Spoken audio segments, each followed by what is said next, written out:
Well, welcome back to Friday Night Sports Extra. If it's not obvious enough, it is ref night, and we are excited about themes. We're also excited about a former member of our community, Jace Malik, an award that we give out each year. One of the best things we do at KXLY, every year we honor this young man, Jace Malik. We lost him to cancer a couple years ago. In the time between diagnosis and when he passed away, he used that time to inspire others, to be tough, to show people there's no quit.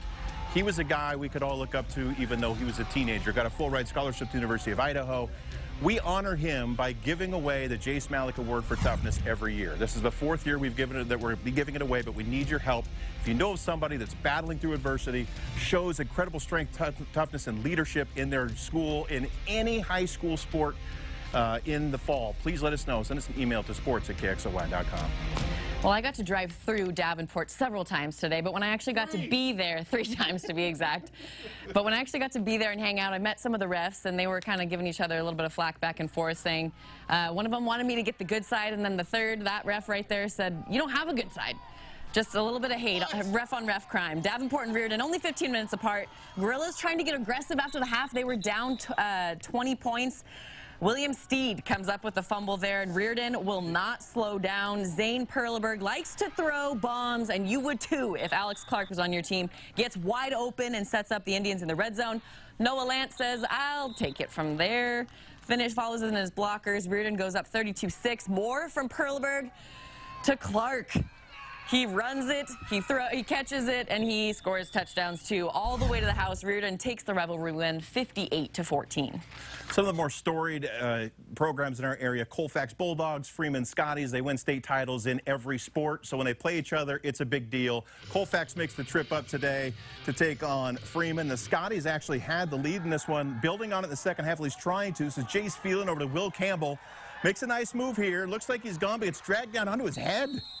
Drive would stall. Head would be okay. Colfax gets the ball. They're threatening. This is Lane Gingrich up top for Nick Claviano.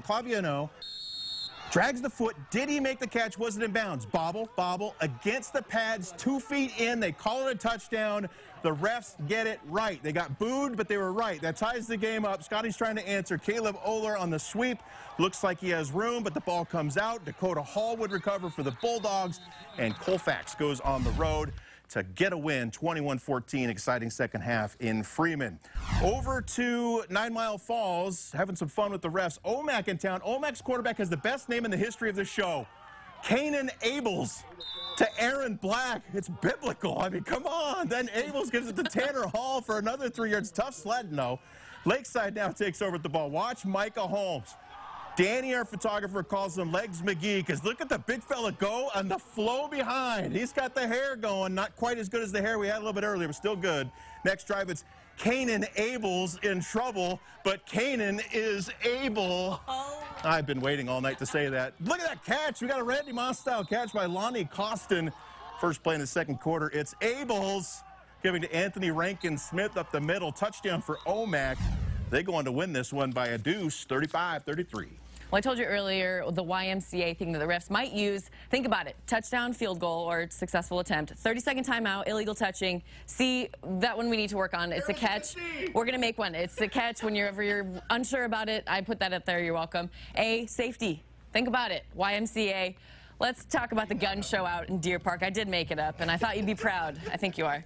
Check out that ref's biceps. I don't think he works out. He for sure doesn't. For sure doesn't. Stag QB Lucas Keller surveys the field, says, you know what, I'm just going to take it myself. Finds open field, takes off all the way where he's knocked down 3-yard line. Several plays later, Deer Park going to punch it in. Matthew Jorgensen around the edge gives Deer Park a 20-6 lead in the third, and it was all Deer Park in this one. Sean Hill catches the lob from Lucas Keller. What a beautiful grab. He'd go out at the 4-yard line.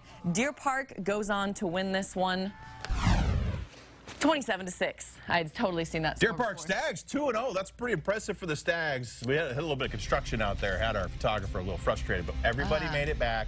That's why we got things a little bit late tonight, but we made it. We have more highlights. We got 8-man football. We thought we were going to one place. We went somewhere else. Got her to go through Davenport again.